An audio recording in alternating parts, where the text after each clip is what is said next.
स्थापितं येन भूतले स्वयं तदा मह्यं ददाति स्वपदान्तिकं वन्देऽहं श्रीयुतापटलं श्रीगुरुं वैष्णवांश्च श्रीरूपं साग्रजातं सहगण साद्वैतं सावधूतं परिजन सहितं कृष्ण चैतन्य देव श्री राधा कृष्ण पादा सहगणश्रीशाश्च हे कृष्ण करुणा सिंधु दीनबन्धो जगत्पते गोपेश गोपिका कान्त राधा नमोस्तुते तप्तकाञ्चन गौराङ्गी राधे वृन्दावनेश्वरी कृष्णानुस्तिरे प्रणमामि हरिप्रिये कल्पतरुभ्यश्च कृपा सिन्धुभ्यैव च पतितानां पावनेभ्यो वैष्णवेभ्यो नमो नमः। जय श्री कृष्ण चैतन्य प्रभु नित्यानंद श्री अद्वैत गदाधर श्रीवासादि गौर भक्तवृंद हरे कृष्णा कृष्णा कृष्णा हरे हरे हरे राम राम राम हरे हरे. सर्वांचं या रामायणाच्या द्विदिवसीय त्रिसूत्रीय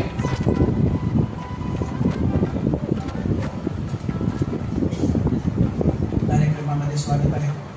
काल आपण बघितलं रामायणाची पायाभरणी, रामायण कसं आलं, कुठून आलं, कोणाद्वारे प्रेरित होतं आणि रामायणाची ग्रंथ रचना काय आहे. तो रामायण आपण बघतो 6 कांड. बालकांड ज्यावेळी प्रभू राम जन्म होतो त्याच्यानंतर प्रभू रामांना विश्वामित्र घेऊन जातात आणि सीतेचा स्वयंवर होतो आणि वापस येतात. तिथपर्यंत बालकांड. त्याच्यानंतर अयोध्या कांडामध्ये काय होतं, ते तिकडे राहतात. पण त्याच्यानंतर दशरथ महाराज आपल्या आरशामध्ये बघतात त्याचा एक केस पांढरा आणि मग त्याच्यानंतर त्यांना वाटतं हे हँड ओव्हर मला हे राज्य आम्हाला द्यायला आणि त्या रात्रीमध्ये मंथरा आणि कैकेयीचं कारस्थान होतं आणि ऍक्च्युली ती पूर्ण ती रात्र आहे काय काय मंथरा आणि कैकेयीचं कारस्थान होतं आपल्या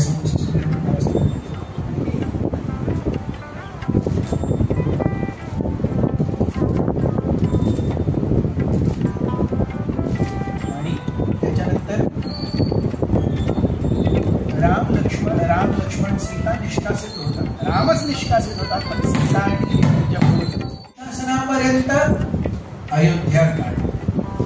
मग नंतर भगवंत अरण्यामध्ये प्रवेश करतात. मग अरण्यामध्ये ते कुठल्या राक्षसांना मारतात. हे सगळं अरण्यकांड. चित्रकूट दंडकारण्य. अरण्यकांडामध्येच त्यांची जवळजवळ 12-12.5 वर्ष निघून जातात. त्याच्यानंतर किष्किंधा काळ. हनुमान सुग्रीव हे प्रभू रामचंद्रांना भेटतात आणि त्याच्यानंतर 4 महिने जे चातुर्मासाचे भगवंत माल्यवंत पर्वतावर राहतात किष्किंधामध्ये या गंमती आहेत आणि तिकडे मग सुग्रीव आपल्या सगळ्या सेनाला 4 दिशांना पाठवतो. मग सगळी पथकं वापस येतात एका महिन्याची डेडलाईन असते. You should come back with some positive news. पण except for southern party everyone returns. जी दक्षिण भागाला गेलेली आहे ती पार्टी 2 महिने येत नाही. 2 महिन्याच्याही पुढे जातात. मग हनुमानची पार्टी हनुमान जांबवंत हे सगळे कसे हे सगळे कसे शोधून काढतात सीतेला किंवा संपाती भेटतात आणि सांगतात रे तिकडून तुम्हाला जंप करायची. मग त्याच्यानंतर हनुमानाची जंप हा सुंदर काळ आणि मग लंकेमध्ये स्पाईंग ऍक्टिव्हिटी, सीताला बघणं आणि ती मुद्रिका देणं, मग सीता मेसेज कसे करते ते रामांना देणं. दिस इज ऑल सुंदर काळ. आणि मग त्याच्यानंतर ऍक्च्युअली युद्ध सो आपण बघतो Ramayana moves at a very wonderful pace. Ayodhya कांड प्रभू रामांचं ज्यावेळी बालकांडामध्ये विश्वामित्र राम आणि लक्ष्मणला घेऊन जातात त्यावेळी राम 16 वर्षाचे आणि विश्वामित्र म्हणतात मला राम आणि लक्ष्मणांना घेऊन जायचंय आणि दशरथ अपोजेस. दशरथ सेज इमे 16 वर्षो मे राम राजीव लोचन. अरे हे 16 वर्षाचे माझे मुलं आहेत. राजीव लोचन. राजीव लोचन. राजीव म्हणजे कमळ, लोचन म्हणजे डोळे. सो प्रभू राम हे राजीव लोचन, कमळाप्रमाणे. कमळाचं एक लक्षण काय आहे? सूर्य उगवतो तसं कमळ प्रफुल्लित होतं, आणि जसं सूर्य मावळतो तसं कमळही मावळतं. सो भगवंत अशी आहे जे सूर्योदयाबरोबर उठतात आणि सूर्यास्ताबरोबर थोडं थोडं थोडं झोपून टाकतात. त्यांनी रात्र बघितलीच नाहीये कधी. आणि इकडे तुम्ही राक्षसांना बोलवता, म्हणजे त्यांना घेऊन जाता राक्षसांबरोबर युद्ध करायसाठी. राक्षस सगळे निशाचर आहेत. इकडे रात्रीच त्यांचं हे होतं. आपण फक्त आपली लाईफस्टाईल कशी चालली असते. आपण राजीव लोचन राहिलंच नाहीये. संध्याकाळी 7 वाजता आपण सगळे पॅक घेऊन बसतो 2-3, आणि रात्री 2-2:30 वाजेपर्यंत आपल्या नेटफ्लिक्स आणि अमेझॉन प्राईम टाईम वर मूवी चाललेलं असते. आणि सकाळी कुठेतरी 2-2:30 आमची गुड नाईट होते, आणि रात्री 2-2:30 गुड नाईट होते. सकाळी 9:30-10 गुड मॉर्निंग होते. रविवार असेल तर 12, रविवार असेल तर डायरेक्ट लंचला ब्रेकफास्ट करून उठायचं. हे आम्ही आज झालेलं. आणि कॉन्ट्रास्ट दिस विथ, आणि त्यावेळी कोण ऍक्टिव्ह असतात? निशाचर ऍक्टिव्ह असतात. So Dasharath is opposite, vehemently opposite. पण वशिष्ठ म्हणतात अरे विश्वामित्राला सो इथपर्यंत जे बालकांड आहे ते बालकांड ऍक्च्युली भगवंत रामांच्या बाललीलाची नाहीये. भगवंताचा जन्म होतो, भगवंत डायरेक्ट 16 वर्षाचे. विश्वामित्र त्यांना घ्यायला आहे. अरे मग बाल कोण आहे इकडे?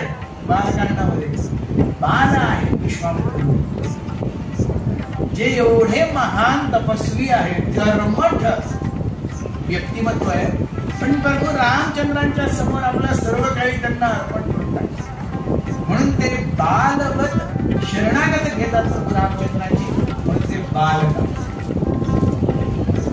मग अयोध्याकांड 16 वर्षावरती विश्वामित्र त्यांना घेऊन जातात, आणि नंतर मिथिलामध्ये घेऊन जातात. सीतेला बनतात ते लवटमस साईड, त्याच्यानंतर लग्न. Around 16.5, 17 Lord Ram is married. त्याच्यानंतर 8 वर्ष, जवळजवळ 8-9 वर्ष ते अयोध्येमध्ये राहतात. At the age of 25, he is supposed to be coronated the king. आणि 25व्या वर्षी त्यांचं निष्कासन आहे, अयोध्या निष्कासन. त्याच्यानंतर 14 वर्ष वनवास. So 25 to 39 is his वनवास. At the age of 39 somewhere he comes back.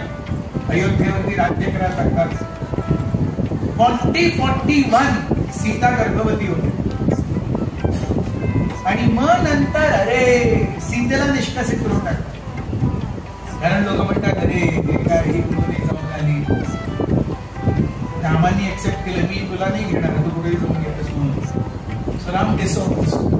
आणि that way at the age of 40-41 म्हणजे रामांच्या 40-41ला सीता काय करते?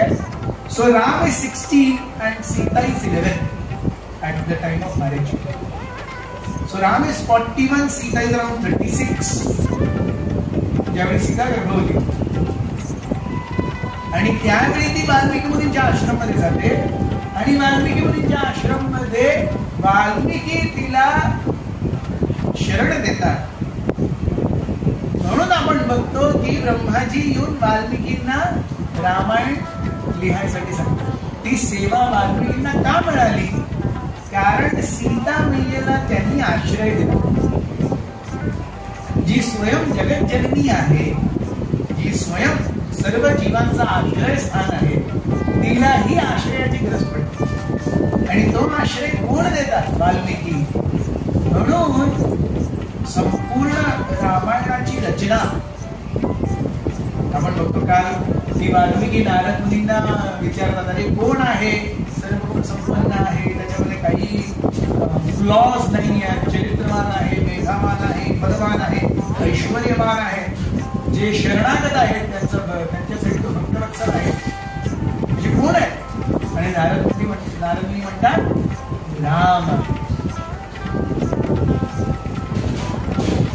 आता यावेळी immediately after this then Sita comes to Valmiki's ashram for shelter. आणि वाल्मिकीच्या आश्रम मध्ये सीता काय करते? प्रसूती होते, लव आणि कुशाचा जन्म आहे. मग याच्यामध्ये सो सीता प्रसूती होऊन म्हणजे नारद मुनी चा दृष्टांत, सीतेचं येणं, तिचं प्रसूती होणं, आणि मग रामायणाची रचना.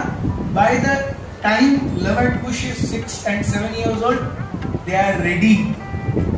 त्यांना रामायण शिकवली जाते, कसं प्रेझेंट करायचं हेही सांगितलं जातं, अँड देन दे आर. असं रामायणाचा हा सिक्वेन्स. सो रामायण ही अयोध्या कांड आपण म्हणतो. बालकांड तर होऊन जातं, बालकांड 16 years, रामचंद्रांड 16 years. त्याच्यानंतर 16 to 25 अयोध्या कांड. पण अयोध्या कांड एका रात्रीचीच कथा आहे.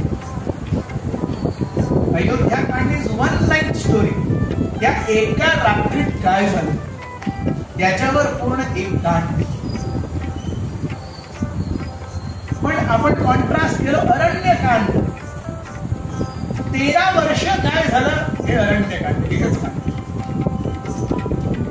मग 4 महिन्यात काय झालं किष्किंधाकांड. परत हनुमानजी जंप घेतात, सीतेमय्याला पोहोचतात आणि वापस येतात. या 4-5 रात्रींचं सुंदरकांड. आणि मग 10 दिवसांचं Yuddha Kanda.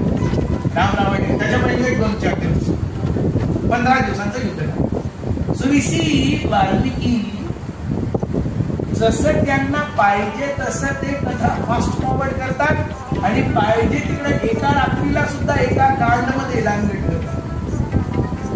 Ramayana does not flow in the way अरे अच्छा हा एवढे दिवस एवढ्या चॅप्टर, मग एवढे दिवस एवढ्या चॅप्टर मध्ये, असं नाही रामायण. बालकांड 16 years, अयोध्याकांड 9 years, पण ऍक्च्युअली ओनली 1 night, एका रात्रीचीच कथा आहे. मग अरण्यकांड 13 वर्ष. म्हणजे आपल्याला रामायण डिटेल होत चाललंय आणि लगेच अशी 12 वर्ष गेली. 12 वर्ष फिनिश अरण्यकांड. मग त्याच्यानंतर किष्किंधाकांड 4 महिने सुग्रीव आणि हनुमान, आणि मग ते रामाला भेटतात. त्यांच्यामध्ये काय काय काय काय ट्रान्सपायर होतं. राम वालीला मारतात, मग सुग्रीव राजा बनतो, मग सुग्रीव भोग ऐश्वर्यामध्ये जातो. सो हे सगळं 4 months.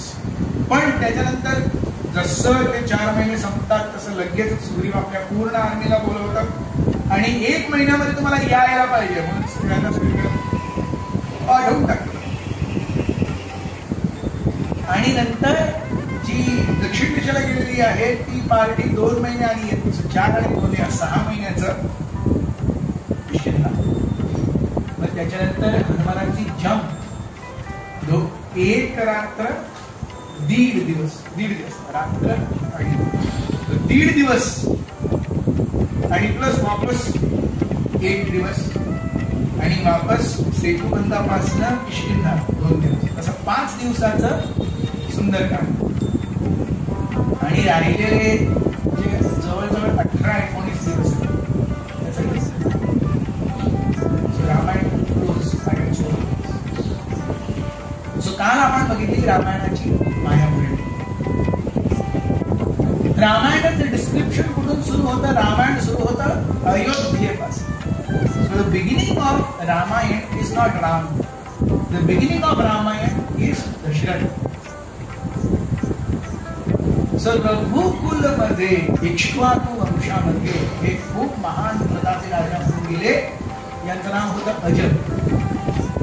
आणि या अज महाराजांचे पुत्र दशरथ. यांचं मूळ नाव वेगळं आहे, पण ते रथ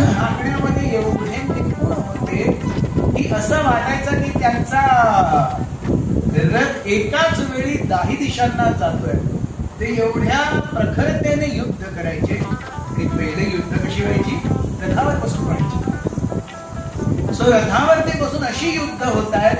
दशरथ महाराज असा रथ करत आहे, असे रथ चालवत आहे की असं वाटतं एकाच वेळेला तसे तिकडपणा सगळीकडे दशरथ. म्हणून त्यांचं नाव राहिलं दशरथ.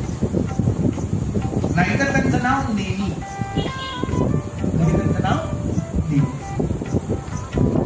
अयोध्येचं वर्णन आहे अयोध्या. अयोध्या कशी आहे?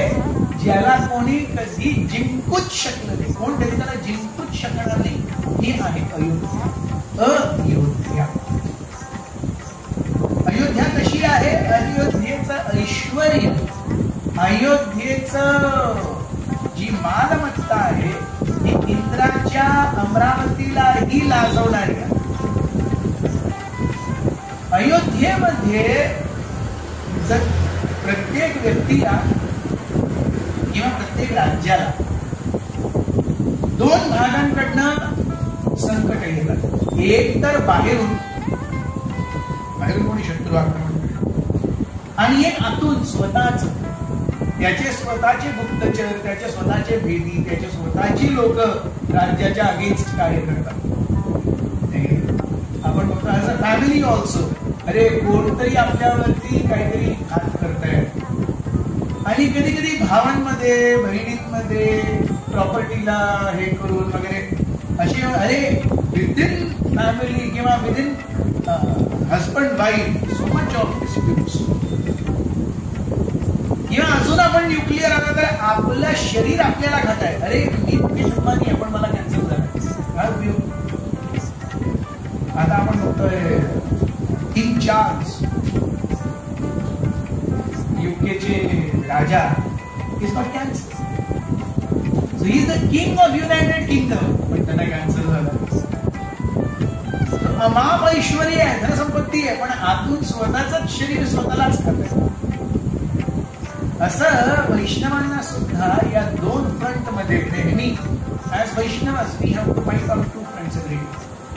तुकाराम महाराज सांगतात, आम्हा वैष्णवा सदैव युद्धाचा प्रसंग, बाहेरून जनाचा, आतून मनाचा. बाहेरून आपल्याला जनाचा युद्ध आहे, कारण संपूर्ण विश्व, संपूर्ण समाज बाहेर भोग, विलासिता, ऐशो आराम याकडे कल घेत चालला. आणि as Vaishnav, as devotees, we want to respect असेल. अरे आपल्याला जेवढं होईल तेवढं घरांना सेवेमध्ये लागायचं. सो बाहेरून बहुतेक वेळा, बहुतेक काय, ऑलमोस्ट ऑल द टाइम ज्यावेळी आपण नवीन नवीन भक्तीमध्ये येतो, आपले व्हेरी क्लोज फ्रेंड्स किंवा नातेवाईक हे सगळे, अरे तुझे काय करतोय, हे वय हे सगळं करायचं, केस पांढरे झाले पाहिजे, तू रिटायर झाला पाहिजे. अरे म्हातारा झाल्यानंतर हे सगळं करायचं. त्याच्यामध्ये जे म्हातारे झालेले ते करतायत का? तेही नाही करत आहेत.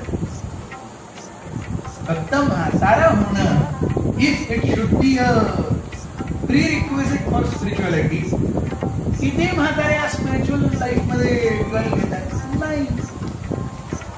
आणि वयाच्या 20व्या वर्षापासून आपण जर वयाच्या 60व्या वर्षापर्यंत स्वतःला 4 तास रोज टीव्ही बघायलाच पाहिजे अशी सवय लावले, मग 60व्या वर्षी आपण महामंत्र जप करणार आहे का?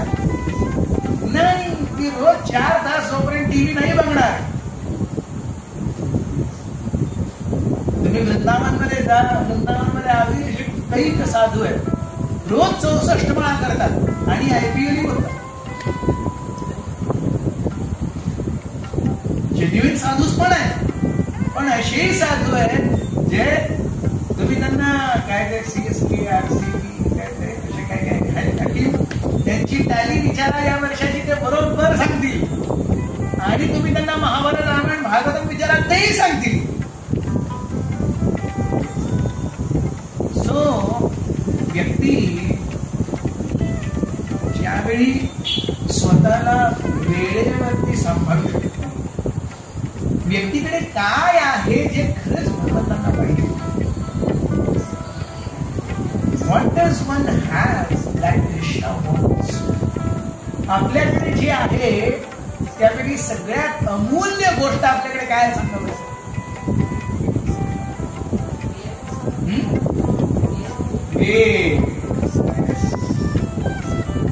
भगवंतांना आपला काय पाहिजे?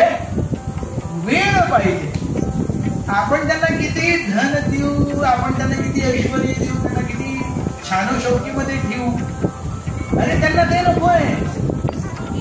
लक्ष्मीच्या एका कृपा कटाक्षावरती आपण चाललोय आणि ती लक्ष्मी त्यांचे पाद संवाहन करते आणि विष्णू त्यांना बघत सुद्धा नाहीये. त्यांना आपल्या धनाची आणि ऐश्वर्याची काय पडलेली आहे? त्यांना काय पाहिजे आपल्याकडनं?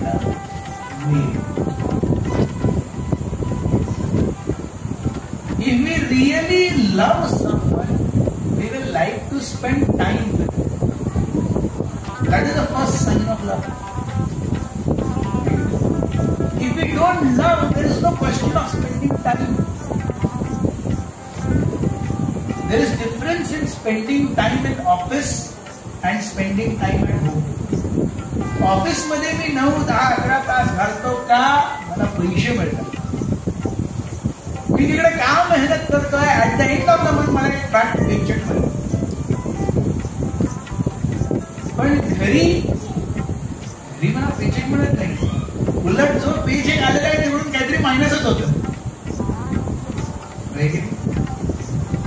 आणि ऑफिसमध्ये सगळे सर सर सर साप म्हणत असतात. घरी अरे हेच केलं नाही, पप्पा हे आणले नाही आमच्यासाठी, ते आणले नाही आमच्यासाठी. But then still you want to stay. Why? Then that comes the concept of. So प्रेम अर्थात वेळ. जर खरंच भगवंत आपल्याकडनं काहीतरी एक्सपेक्ट करतात ती आहे वेळ.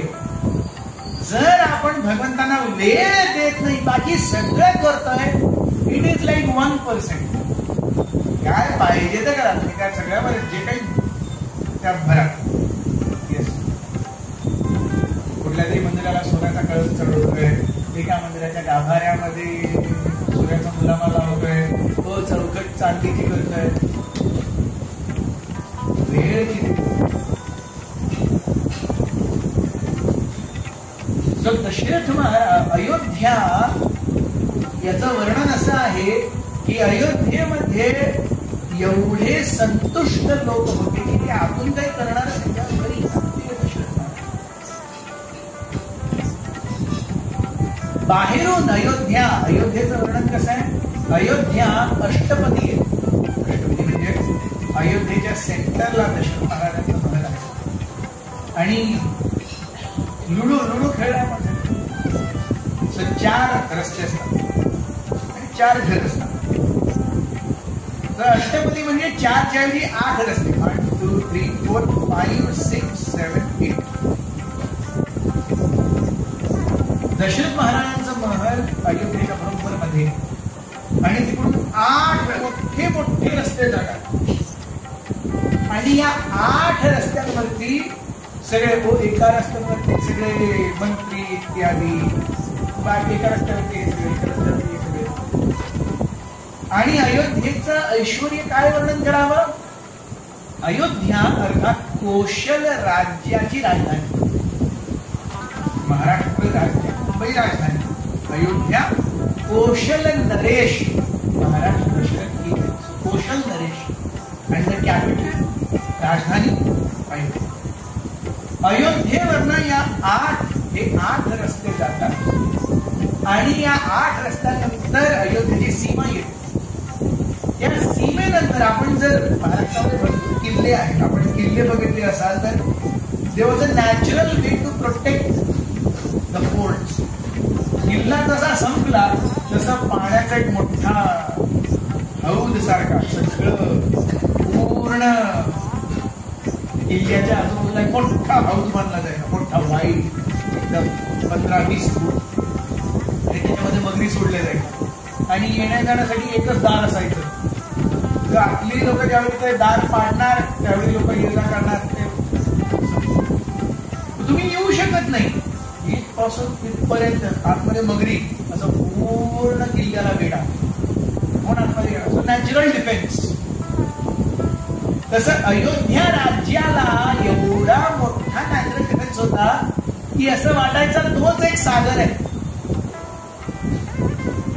सूर्य त्यातनं जलाचं बाष्पीकरण करायचा आणि फक्त ती काय ते पाण्याची तटबंदी नव्हती, भिंतीची तटबंदी एवढी उंच होती की त्या बाष्पीकरण केलेल्या त्या जलाने बाष्पीकरण केलेल्या बाष्पाचे उडत जायची बाष्प तिकडेच त्याचे हे बनायचे, काय बनायचे, ढग बनायचे आणि तिकडेच ते वर्षा पडायचे.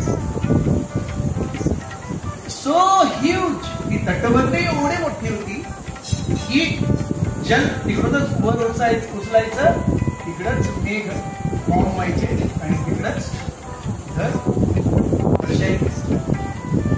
That is the way Ayodhya is described. अयोध्येमध्ये एवढं ऐश्वर होतं की अयोध्येमध्ये 56 हत्ती रोज सुवासिक पाण्याने त्या सगळ्या 8 मोठ्या रस्त्यांना काय करायचे, सेंटेड वॉटर स्प्रे करायचे, नॅचरल स्प्रेइंग सिस्टम. आपण कुठल्या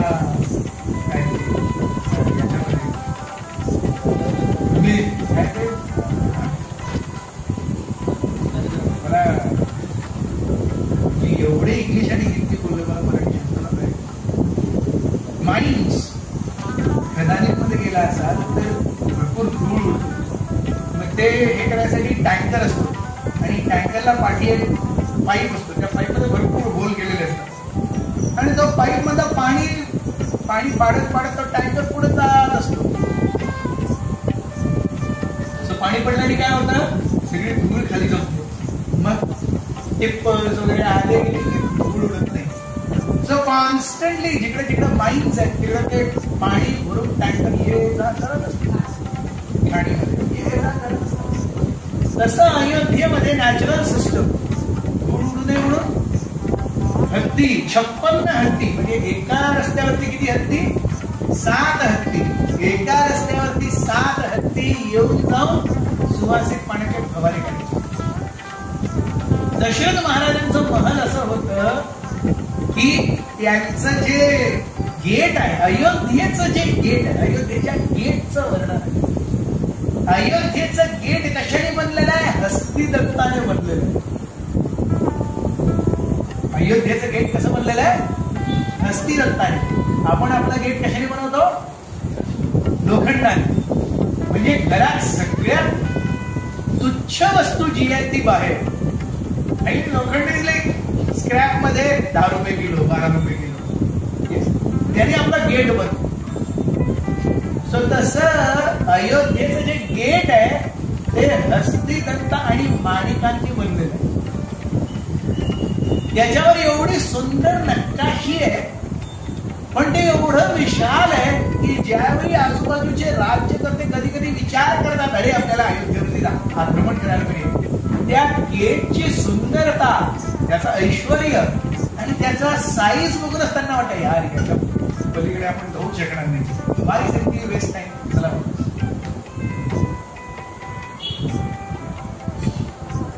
सो अयोध्येमध्ये दशरथ महाराजांच्या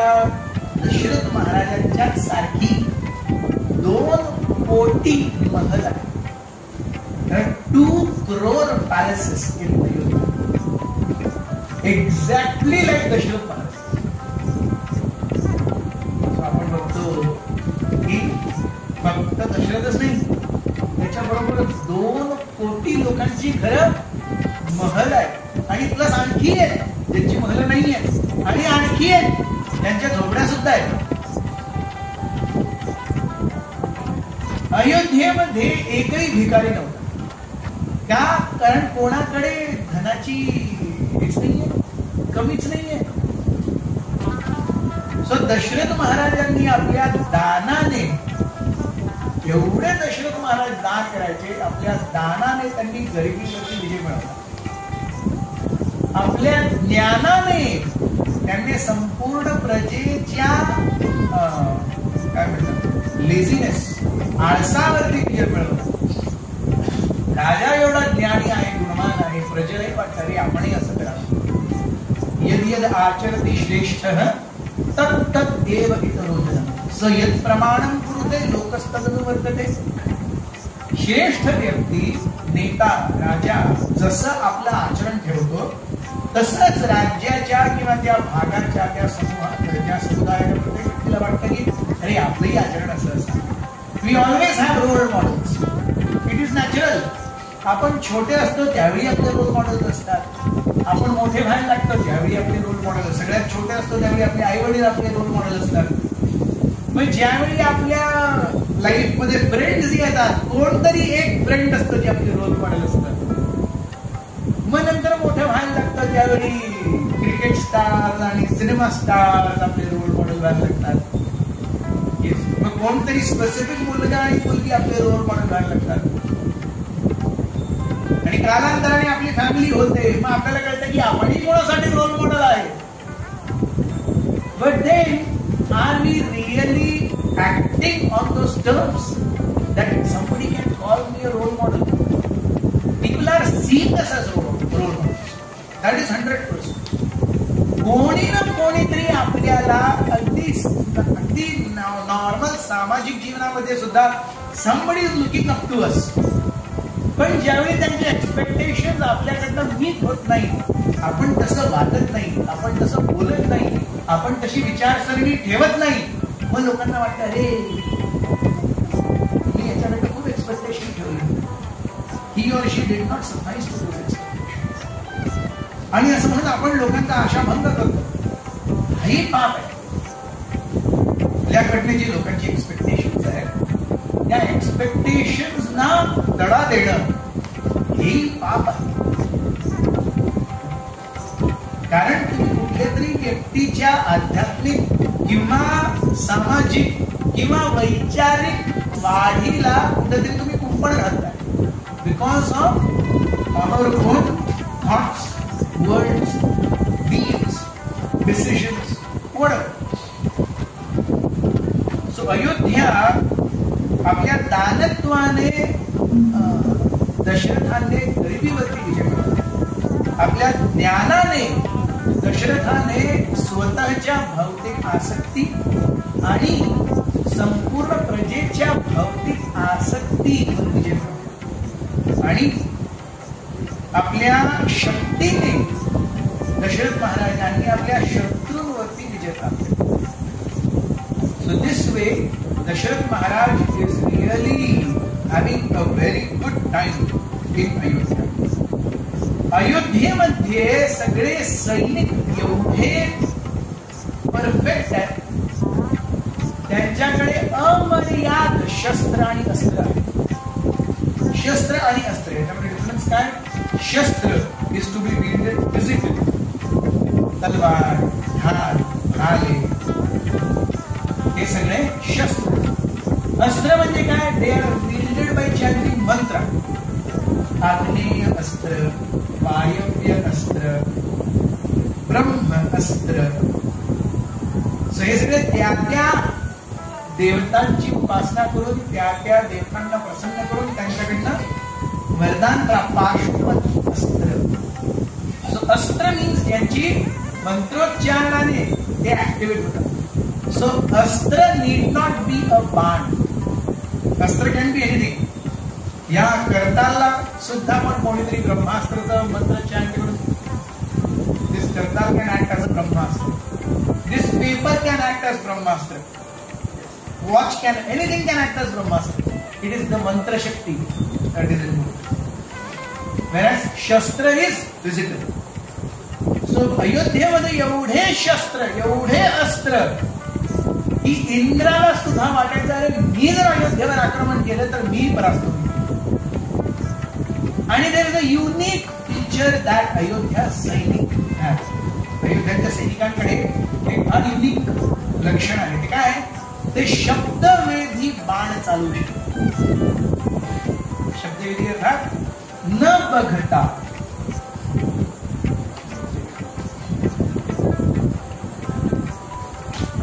ते शब्दवेधी बाण चालू शकतात.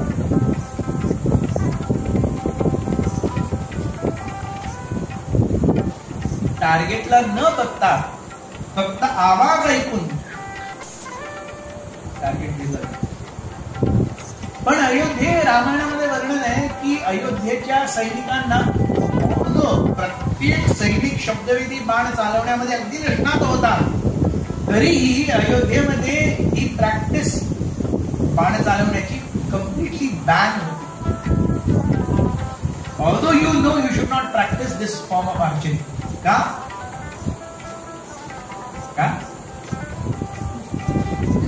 श्रवण कुमारांचा श्रवण. दशरथ महाराज एकदा ज्यावेळी यंग होते त्यावेळी त्यांनी शब्दवेळी बाण मारण्याची कला आत्मसात केली. आत्मसात केल्यानंतर त्यांना वाटलं हो जसं आपल्याकडे काहीतरी येतं आणि काहीतरी नवीन असतं, we are like very hype to use it. नवीन बाईक येते, नवीन कार येते, 2-3 महिने एकदम हाईप असते येस त्याला यूज करण्यासाठी. नंतर 6 महिने झाल्यानंतर त्याला कोण बोल सुद्धा नाही, पण नवीन 3 महिने असं करून पुसतात. सो शब्दवेधी बाण चालवण्याची कला दशरथ महाराजांनी आत्मसात केली. आणि one fine night he wanted to test it, how good am I. ते दिवसा प्रॅक्टिस करायचे, काहीतरी कोण त्यांचा एक सैनिक उडवायचा. So let me actually practice it at night. एकदा त्यांनी एक मचाण बांधली आणि मचाण बांधून त्या मचाणीवर गेले आणि जलाशयाच्या एकदम जवळ होती आणि ते थांबले होते. कोण व्यक्ती किंवा काय आवाज येईल, काय आवाज येईल, काय आवाज येईल. आणि थोड्या वेळाने दशरथांनी तो बाण घेतला, अगदी कानापर्यंत प्रत्येकाच्या आणि जसं दशरथ महाराजांनी तो बाण मारला एका मुलाचा ओरडण्याचा आवाज आला. काय झालं हे? खाली आले, बघतात त्याला छोट्या मुलाला नवयुवकाला बाण लागलेला आहे. आणि कारण आपण बघतो आपली कातडी जी असते नरम असते, पण वन्य श्वपत जे आहे त्यांची कातडी जाड असते, त्यामुळे त्याला जर भेदायचं आहे तर खूप फोर्सली तुम्हाला बाण मारायला पाहिजे. कारण तो बाण ती कातडी भेदून आत जायला पाहिजे आणि मला दुखापत करायला पाहिजे. Really shot with heavy force. So तसा बाण तो त्या युवकाला लागला होता आणि ती हृदयाच्या आर पार गेला. There was no way he could survive. रक्त वाहत होतं, त्या मुलाला बोलता सुद्धा येत नव्हतं. दशरथ गेले त्याच्या जवळ आणि आता कळलं त्यांना की काय झालेलं. दशरथांनी बघितलं की त्या मुलाच्या हातामध्ये एक घागर होती आणि त्या घागरीत तो पाणी भरत होता आणि त्या मुलाला एवढं ओक्साओक्सी रडून येत होतं. दशरथ महाराजांना रडू आला. तो मुलगा म्हणतो की अरे मी इकडे माझ्या आई वडिलांना तीर्थयात्रेसाठी घेऊन जात होतो. माझे आई वडील दोघेही आंधळे आहेत, त्यांना तहान लागले, त्यांना पाण्याची गरज आहे. मी इकडे आता घेऊन तर नाही जोगेल, तू दशरथ महाराज. आणि असं म्हणून दशरथ महाराजांच्या मांडीवरतीच तो युवक आपले प्राण त्याग होता. दशरथ महाराजांना घाम काय झालेला आहे, खूप मोठा फरक झाला. कसं तरी ते घेऊन येतात, अंडे घेऊन येतात आणि आई वडील म्हणतात बाळ श्रवण आलास तू? दशरथ महाराज म्हणतात मी श्रवण नाहीये. आणि जसं दशरथ महाराज पहिला शब्द उच्चार करतात तसंच त्यांच्या आई वडिलांना कळतं तर श्रवण नाही, आपला मुलगा नाहीये. मग तुम्ही कोण आहे? मी दशरथ या राज्याचा राजा. मग माझा मुलगा कुठे आहे? मग ते वृत्तांत सांगतात काय झालं. आणि आई वडिलांना त्या एवढं वाईट वाटतं, अरे माझ्या मुलाला तुम्ही फक्त तुमच्या हौसेसाठी मारलं. म्हणजे तुमची हौस, याच्यामध्ये तुमची हौस अशी असावी की कोणाचा जीव जावा. ते म्हणतात की आम्हाला एवढं दुःख होत आहे, या दुःखाला मी व्यक्त करू शकत नाही.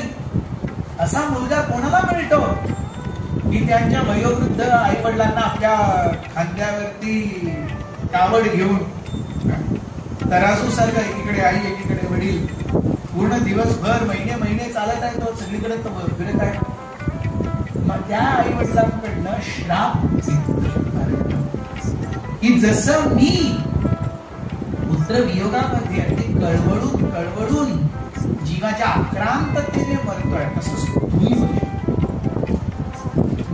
ज्यावेळी तुझी मृत्यू येईल तुझा मुलगा तुझ्याकडे नसणार आणि त्याच्या वियोगामध्ये तू रडत रडत मरशील, पण कोणी तुला सांत्वना देण्यासाठी किंवा तुझा मुलगाही तुझ्याकडे येणार.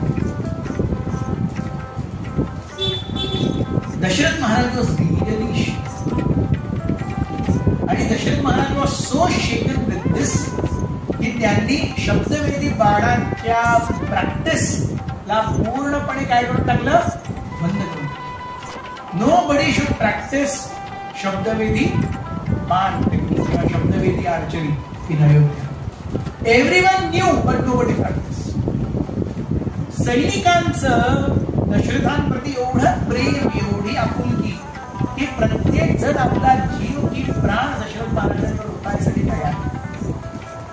त्यांच्या एका हाकेपोटी त्यांच्या एका इशाऱ्यापोटी आपलं सर्वस्व अर्पण करण्यासाठी तयार. We see this is leader. Dasharath महाराजांनी आपल्या सर्व लोकांना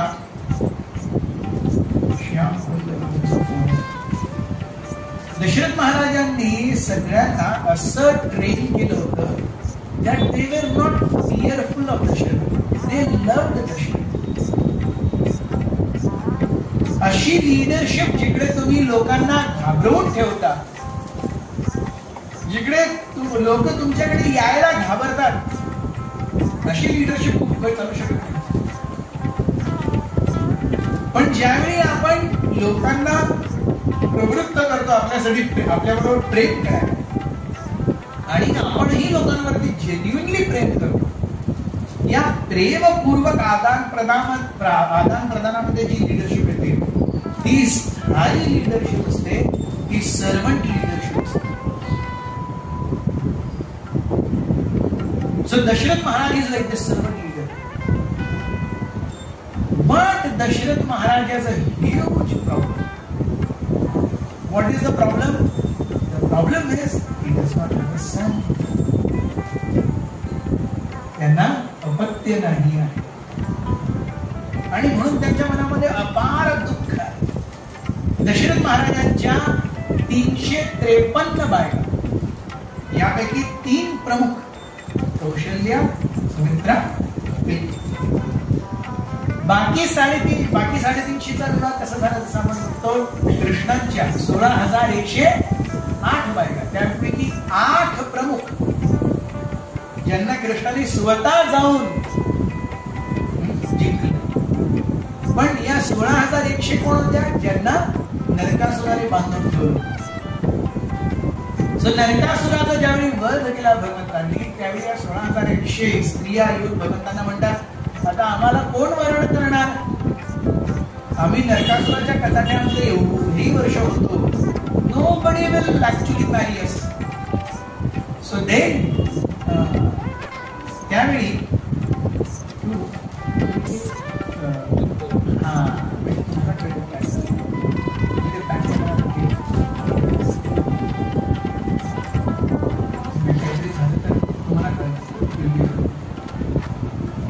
दशरथ महाराजांच्या 3 प्रमुख कौशल्या, सुमित्रा आणि कैकेयी भगवंतांच्या कृष्णाच्या 16,100 बायका कशा आल्या? अरे यांच्याशी कोण विवाह करणार? मग भगवंत म्हणतात, कोण नाही, मी विवाह. सो लोक म्हणतात, अरे तुमचा कसा कृष्ण 16,108 स्त्रींची विवाह केला. पण ते त्यांचा शौक नव्हता. इनफॅक्ट कृष्णांना तर समाज सुधारक म्हणलं पाहिजे. ज्यांना कोणी नाही अंगीकृत करणार त्यांना भगवंतांनी अंगीकृत केलं. सो कृष्णांचं हे 16,100 बायकांची विवाह, it is not a taboo, it's a glorification. जसं आपण बघतो महात्मा गांधी हरिजनांप्रती प्रत्येक जण द्वेष करत होता. महात्मा गांधींनी हरिजनांना आपलं केलं, त्यांना नाव हरिजन दिलं. He is glorified. Someone who no one accepts, they are being accepted and brought into mainstream. It's an act of social justice. भगवंतांनी त्यावेळी 16,108 महिलांची विवाह केला. अच्छा बरं, असंही नाही विवाह केला आणि सोडून टाकलं, नाही, प्रत्येकासाठी एक महल. आपलं आयुष्य आज एक फ्लॅट घेण्यामध्ये निघून जातं. 1-2 BHK आणि एक मुलगा, एक मुलगी, 2 मुलं. भगवंत काय, 16,108 बायका, प्रत्येकाकडनं 10 अपत्य. तुम्ही म्हणता अरे 16,108 ठीक आहे, प्रत्येकाला एक महल पण तर होतं आणि प्रत्येकाकडनं 10 मुलं पण होती. ह्याच्यात हिंमत आहे का? करून दाखवा बरोबरी. आणि असं नाही की भगवंत हो आज घ्या, आज हिच्या बरोबर 16,108 दिवसानंतर परत तिचा चान्स, तोपर्यंत ही नाही. एक कृष्ण 16,108 व्हायचे, एक कृष्ण एक महिलामध्ये. करा बरोबरी. सो ज्यावेळी आपल्याला खरी हकीकत माहित नाहीये, इतिहास माहित नाहीये, शास्त्र माहित नाहीये, आपल्याला फक्त वाटतं अरे याने 16,108 विवाह केला, मग माझ्या 4 गर्लफ्रेंड असल्या म्हणून काय प्रॉब्लेम आहे. That is not the way. It is not the. आपल्याला शास्त्र जर घ्यायचे तर पूर्णपणे घेतलं पाहिजे. मला फक्त 16,108 बायकाच दिसतात, पण नंतर ज्यावेळी भगवंतांनी अर्जुनाचं सारथ्य स्वीकार केलं 16 दिवस आणि लाथा खाल्ल्या, ते नाही दिसत. 1 महिन्याची असताना, 7 दिवसाची असताना, 3 महिन्याची असताना मोठ्या मोठ्या राक्षसांचा उद्धार केला, ते नाही दिसत. आपण 3 महिन्याचे होतो त्यावेळी काय करत होतो? फक्त हळद आणि मुदत होतो आणि काही नाही. भगवंतांनी तोपर्यंत 3 असुरांचा उद्धार केला होता. इकडे करा बरोबरी. 7 वर्षाची असताना भगवंतांनी गोवर्धन उचलला होता करंगळीवरती. करा बरोबरी. इकडे नको बरोबरी. गर्लफ्रेंड बॉयफ्रेंड मध्ये मला बरोबरी पाहिजे. भगवंतांनी केलं तर मी काय करणार. सो जसं भगवंतांच्या 16,108 बायका करा का शौक नाही, तसंच दशरथ महाराजांची कथा. पण दशरथ महाराजांची कथा थोडीशी ट्विस्ट आहे. आपण बघतो परशुराम यांचे वडील जमदग्नी ऋषी यांना कार्तिवीर्य अर्जुननी मारलं आणि जमदग्नींना मारलं म्हणून परशुरामांना एवढा राग आला. परशुरामांनी कार्तिवीर्य अर्जुनला मारलं, यांच्या 1,000 मुलांना मारलं आणि त्यांनी संकल्प केला की अरे सगळे क्षत्रिय असे आततायी झालेले आहेत, त्या सगळ्यांचा मी नाश करणार. संपूर्ण पृथ्वी त्यांनी क्षत्रिय विहीन केली 21 वेळा. 21 वेळा. मग आपण म्हणणार अरे क्षत्रिय विहीन पृथ्वी झाली तर मग दशरथ आणि राम आणि हे सगळे कसे काय आले. So there is a twist. What is a twist? परशुरामांनी म्हटलं की 2 कंडिशन्स मध्ये मी एका क्षत्रियाला सोडणार. एक, जर त्याने स्वतःला नारी कवचामध्ये बांधून ठेवलेला, तो उभा आहे आणि बाकी सगळीकडनं बायका उभ्या आहेत त्याच्या प्रोटेक्शनसाठी, नारी कवच, मग मी त्या क्षत्रियाकडे जाणार. आणि दुसरं, जर कोणी क्षत्रिय विवाहाच्या मंडपामध्ये बसलेला आहे तर मी त्याला काय नाही पडेल. सो या 21 वेळा ज्यावेळी परशुरामांनी पूर्ण पृथ्वी क्षत्रिय विहीन केली, त्याच्यामध्ये जवळजवळ 350 वेळा ते अयोध्येत आले दशरथ महाराजांना चॅलेंज करण्यासाठी. हे माझ्याबरोबर युद्ध कर. दशरथ महाराजांना जसं कळायचं परशुराम येत आहेत ते आपलं लग्न लावायचं. सो जसं परशुराम येत ते बघत दशरथ महाराजांचं लग्न चालू आहे. अरे so in this 21 times that he Parashuram made पृथ्वी क्षत्रिय विहीन, 350 times he came to Ayodhya. आणि प्रत्येक वेळी दशरथ महाराजांनी लग्न झालं. 353 बायका, 353 बायका, पण एकीकडनं ही मूल नाही. ही चिंता दशरथ महाराजांना सतत होती. एकदा दशरथ महाराजांच्या अयोध्येमध्ये कोशल राज्यामध्ये दुष्काळ पडला आणि तो दुष्काळ सतत 11 वर्ष चालतो. आणि 11 वर्ष दुष्काळ पडून सुद्धा कोणालाही अयोध्येत कळलं नाही की दुष्काळ आहे आणि पाऊस पडलाच नाही.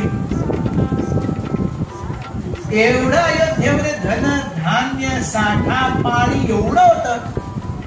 इमॅजिन, अयोध्येमध्ये किती घरं होती? 2 कोटी महल होती आणि बाकी घरं नॉट काउंटिंग, लोक नॉट काउंटिंग. ही सगळी, आणि प्लस गुरं, घोडे, हत्ती, उंट, आहे की नाही? त्यावेळी तर आजकाल सारख्या गाड्या नव्हत्या. त्यावेळी सगळी शेती व्हायची, गुरं असायची. कोणीतरी अटॅक केला तर घुडदळ आहे, पायदळ आहे, सैनिक आहेत. 11 वर्ष हे सगळं सस्टेन झालं. ज्यावेळी 12व्या वर्षी अकाळ चालू राहिला त्यावेळी अयोध्येचे धनधान्याचे कोठाराचे अध्यक्ष होते, त्यांनी एक ऑरेंज फ्लॅग रेस केला. अरे, we need to address this situation. Dasharath महाराजांनी म्हणलं काय झालं? दशरथ महाराजांना तोपर्यंत माहितीच नाही काय झालं. अरे, गेली 11 वर्ष पाऊस पडला नाही. काय सांगताय? 11 वर्ष पाऊस नाही पडला, काय झालं? मग दशरथ महाराजांनी आपलं मंत्रिमंडळ होतं. या मंत्रिमंडळांनी दशरथांचं मंत्रिमंडळ फार अगदी क्लासिक. त्याच्यावर आपण येऊया. पहिली ही कथा समजू. दशरथ महाराजांनी आपल्या मंत्रिमंडळात, या मंत्रिमंडळामध्ये 8 मंत्री, very very expert in their own fields and completely dedicated to Maharaj Dasharath. Dasharath महाराजांप्रती पूर्ण स्वामी भक्ती, स्वामी निष्ठा. दशरथ महाराजांनी ज्यावेळी पाचारणा केली, अरे यावेळी तुम्ही आम्हाला का बोलवलं? आणि 11 वर्ष पाऊसच पडला नाही, स्वतः काय करावं? मग त्यावेळी या मंत्रिमंडळाने काही ब्राह्मणांना बोलवले. त्या ब्राह्मणांनी यज्ञ इत्यादी केले आणि म्हटलं की शनीची वक्रदृष्टी आहे म्हणून तुमच्या राज्यामध्ये पाणी पडतच नाहीये. मग ज्यावेळी दशरथ महाराजांना हे कळलं त्याच क्षणी त्यांनी आपला रथ रेडी करायला सांगितला. रथ झोपला आणि शनीला भेटायसाठी ते रथावरनं आरूढ निघाले सुद्धा. शनीला भेटण्यासाठी जातात. पहिल्या युगांमध्ये interplanetary travel was possible. Just like today interstate and intercontinental travel is possible. मी आज इकडून अमेरिकेला जाऊ शकतो. तसं पहिल्याच्या युगांमध्ये मी इकडून स्वर्गावर जायचो. आपण बघतो महाभारतामध्ये सुद्धा अर्जुन गेले, इंद्राला भेटले, मग इंद्राकडनं बरेचसे अस्त्रशस्त्र घेतले. तिकडे त्यांनी शिवजींबरोबर युद्ध केलं आणि पाशुपतास्त्र घेतलं. नारद मुनी आपण बघतो, नारद मुनी कंसाच्या महिलामध्ये येऊन सांगून जातात, अरे विष्णू खूप छलिया आहे, तो आठवा नाही, कुठल्याही मुलाच्या रूपात येऊ शकतो. So all this was possible. Interplanetary travel was possible in Satya, Dwapar and Treta. पण कलियुगामध्ये जनसामान्य एवढा पापग्रस्त आहेत की स्वर्गाचे देवतागण म्हणतात, अरे बापरे,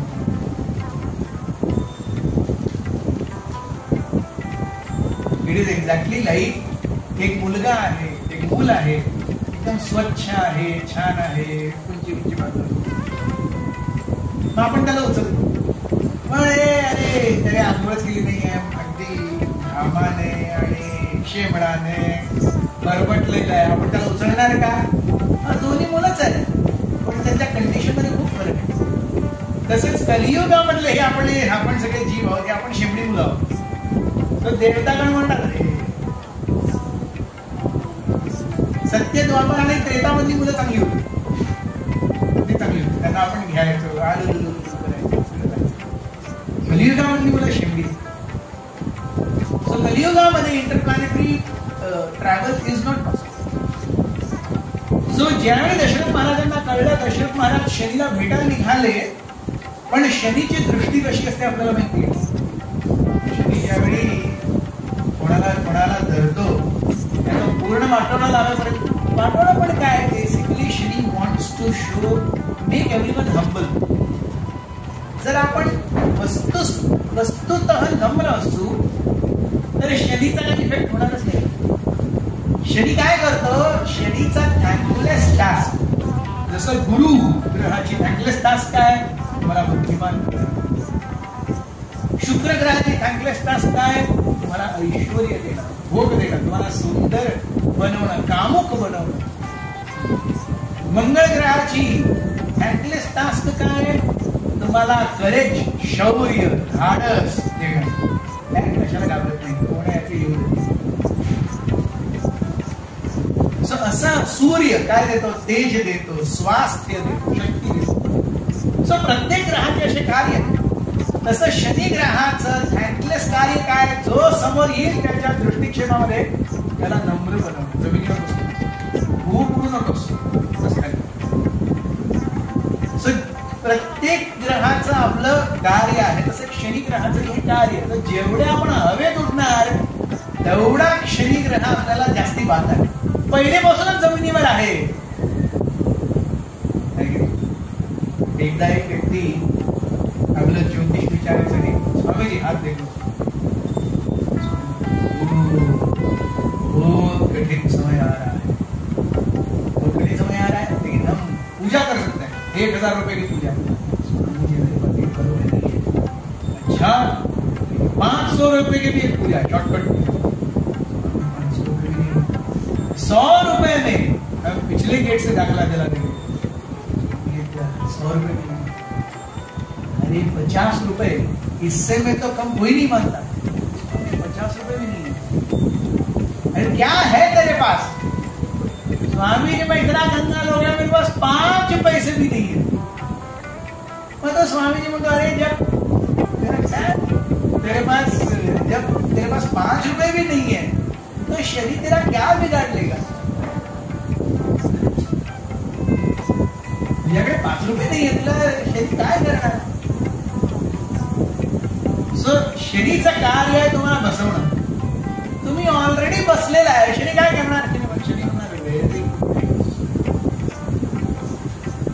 सो शनीची वक्रदृष्टी, शनीची दृष्टी दशरथ महाराजांवरती पडते आणि दृष्टी पडता पडता दशरथ महाराजांचा रथ हलतो आणि दशरथ महाराज रथावरनं खाली पडायला लागतात.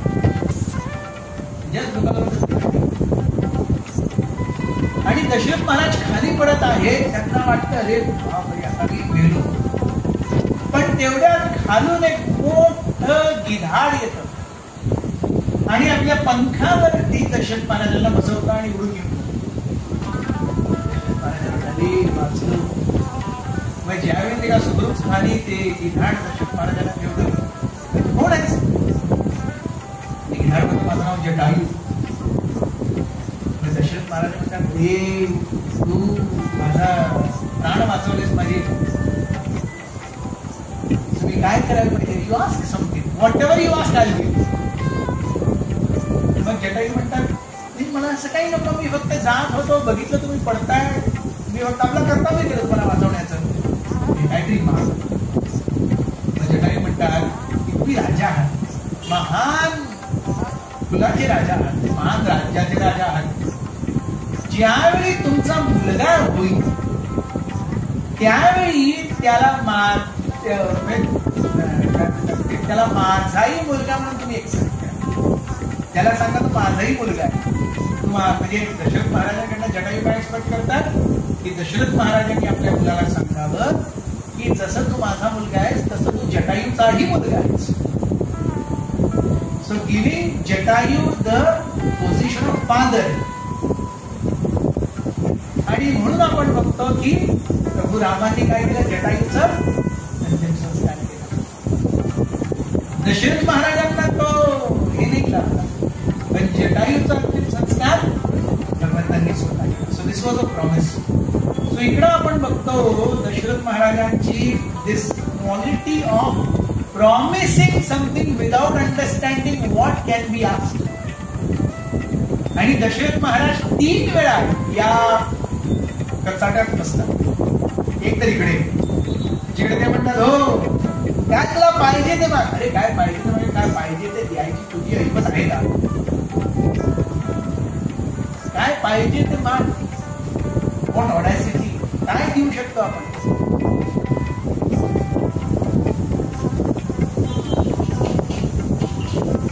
सो ज्यावेळी आपण कोणाला काही प्रॉमिस करतो, we should really be thinking. आणि मोस्टली आपण हे प्रॉमिस कधी करतो? आपण ज्यावेळी खूप खुश असतो त्यावेळी आपण काहीतरी असं विचित्र करू शकतो. ज्यावेळी आपण खूप खुश असतो किंवा खूप दुःखी असतो त्यावेळी आपण अशा कुठल्याही प्रॉमिस मध्ये पडतो ना दुसऱ्यांकडनं घ्यावी ना स्वतः द्यावी. कुठलाही शब्द अतीव आनंदामध्ये किंवा अतीव दुःखामध्ये, खूप दुःख आहे सुईसावी रे अमलरा 100 मोजा, शांत बसून 100 मोजला तरी सुसाईडचा थॉट निघून जाईल.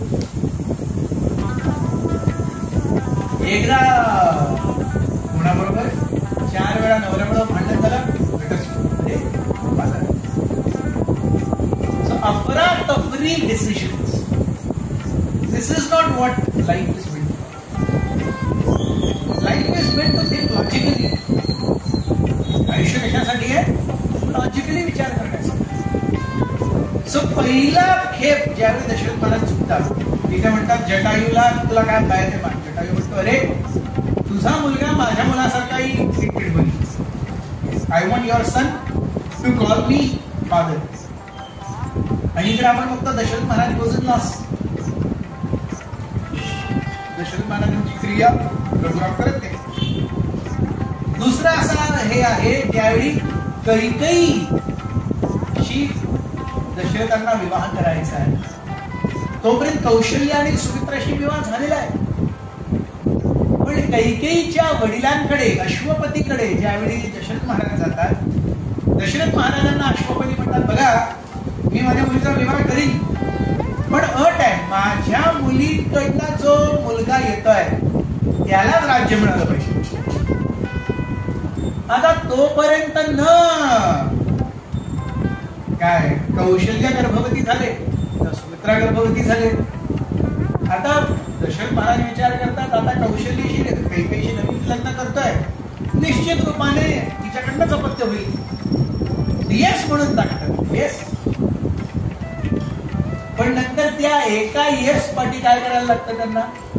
रामाला विश्वास करायला. So based on present we should never ever promise for future. Promises are to be solemnized only for whatever is present. आत्ता काय करू शकतो, आत्ता काय परिस्थिती आहे त्याच्यावरच प्रॉमिस असतो. हो 20 वर्षानंतर मी हे करणार. अरे ती प्रॉमिस तर तुम्ही वचन दिलं पण नंतर 20 वर्षानंतर तुम्ही स्वतः जिवंत असणार काय? आणि तुम्ही आजच्याच परिस्थितीमध्ये असणार काय? You never know what happens. So त्यामुळे never ever a promise for far too long. We never know काय होऊ शकतं. आणि थर्ड प्रॉमिस एकतर अश्वपतींना दिली आणि कैकेयीला ते देतात शेवटी. यावेळी कैकेयी खूप भवन मध्ये आहे, मंथरानगरीचे लोक फिरवलेले आहे. ओ मेरी प्राण प्रिय तुम्हें जो चाहिए दूंगा. अरे do you know what you are getting into? Kaikeyi बरोबर तिकडे बसपा काढते. 2 हे पाहिजे, एकाने रामाचं निष्कासन, दुसऱ्याने भरताचं राज्याभिषेक. So never ever promise something which you don't know. Never ever promise when you are not in your senses. When are we not in our senses? When we are too distressed or when we are too happy. It doesn't mean. So इकडे आपण बघतो की ज्यावेळी जटायूला ते वचन देतात, रे ठीक आहे, तुझी इच्छा मान्य, माझा मुलगा जर पुढे आला, पहिला मुलगा, तुझा मुलगा सुद्धा माझाच. Then Dasharath Maharaj comes back. Jatayu म्हणतात, चला तुमच्याकडे शनीची वक्रदृष्टी आहे, I will help you fight Shani. मग यावेळी जो दशरथ महाराज पडत असतात, मग त्यांचा रथही गेला, रथ तर पूर्ण चकनाचूर झाला. मग ज्यावेळी दशरथ महाराज जटायूवरती येऊन फाईट करायला लागतात, मग शनीला वाटतं, रे जटायू पण आहे आणि दशरथ पण आहे, now I not be able to face. मग त्यावेळी दशरथ महाराजांच्या भयाने शनी आपली दृष्टी वेगळीकडे वळवतो आणि अयोध्येमध्ये काय म्हणतात, पाऊस येतो, कोशलमध्ये पाऊस येतो. So this is what is Ayodhya, this is what is. So एकदा दशरथ महाराजांकडनं हे पण ऐकण्यात येतं की दशरथ महाराजांची आणखी एक मुलगी आहे. दशरथ महाराजांची एक मुलगी आहे जिचं नाव शांता. दशरथ महाराजांचे खूप जवळचे मित्र असतात, त्याचं नाव आहे रोमपाद महाराज. रोमपाद महाराजांना एकही अपत्य नाही. दशरथांना एक मुलगी तरी आहे, रोमपादांना एकही अपत्य नाही. आणि रोमपाद आणि दशरथ एवढे घनिष्ठ मित्र आहेत. रोमपाद महाराज म्हणतात दशरथाला की रे तुझी एक मुलगी आहे ना, मला ती दत्तक दे. दशरथ महाराजांना वाटतं, रे माझ्या मित्राने काहीतरी मागितले माझ्याकडे. मग दशरथ महाराज रोमपादांना ही मुलगी देतात. In due course of time, with 353 wives, Dasharath does not have even one son. एकही मूल नाही. मग त्यावेळी दशरथ महाराज आपल्या मंत्रिमंडळाकडे परत येतात, काय करावं. आता दशरथ महाराजांचं मंत्रिमंडळ 8 मंत्री आणि they are all expert in one phase of administration. काय आहेत दशरथ महाराजांचे 8 मंत्री.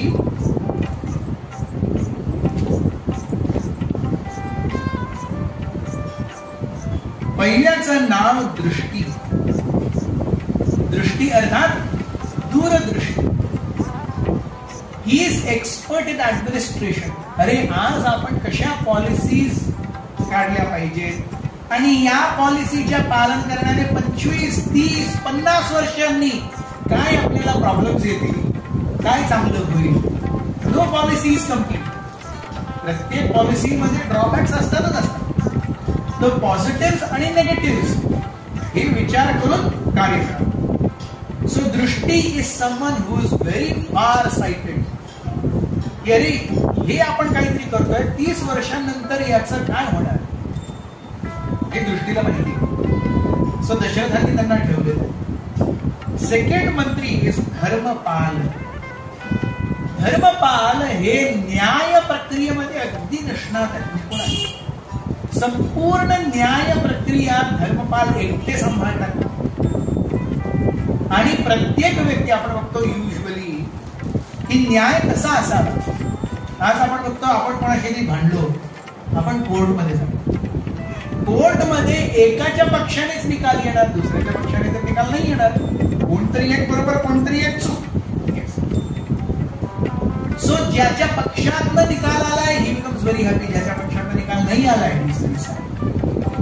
धर्मपाल अशा न्याय निवाडा करायचे की ज्याच्या पक्षाने आलाय तोही सुखी, ज्याच्या पक्षाने नाही आलाय तोही ठीक आहे, I am happy with it. ठीक. सो न्याय हा कधीही एका टोकावर नसतो. तूच पूर्ण रॉंग हाच पूर्ण आहे. Specifically in terms of policies. तू चोरी केली, कोणाच्या घरी चोरी केली, तू चोरी केली तर तो डेफिनेटली रॉंग. पण काही गोष्टी हे अगदी अशा ब्लॅक अँड व्हाईट नसतात. ज्युडिशियल गोष्टी मेजॉरिटी ग्रे असतात. There is no specific. जजचं काम काय किंवा लॉयरचं काम काय, संविधान संविधान आहे, कॉन्स्टिट्यूशन आहे, त्या कॉन्स्टिट्यूशनचं इंटरप्रिटेशन आपण कसं करतो, that is what is a lawyer's job. So Dharmapal हे न्याय संहितेमधनं एवढा सुंदर निवाडा करायचे, ज्याच्या पक्षामध्ये निर्णय येतो ही रोज आहे, ज्याच्या पक्षामध्ये निर्णय नाहीये ही रोज. तिसरे मंत्री होते राष्ट्रवर्धन. राष्ट्रवर्धन हे स्पेसिफिकली रॉयल हाऊसहोल्ड, जे राज्य घराणं आहे, राजघराणं आहे, त्यांच्यासाठी काय चांगलं आहे, त्यांच्यासाठी काय बरोबर नाहीये, याचा न्याय निवाडा राष्ट्रवर्धन करायचे. He was very close to getting household things of the राज्य घराणं. Then there was अकोप. अकोप हे मंत्री एवढे फ्रेंडली आहेत की कोणीही येऊन त्यांच्याशी कुठल्याही गोष्टीवरती सलामशुरा करू शकतो. He is available to everyone at all times. कोणीही या माझ्याशी कुठल्याही विषयावरती बोला, जेवढं तुम्हाला पाहिजे. भरपूर वेळा आपल्या प्रॉब्लेम्स मध्ये आपण ज्यावेळी असतो, आपल्याला सोल्युशन नाहीये माहित असतं, पण कोणाकडे कुठला तरी खांदा असायला पाहिजे ज्याच्यावर हात घेऊन ते रडू शकतो.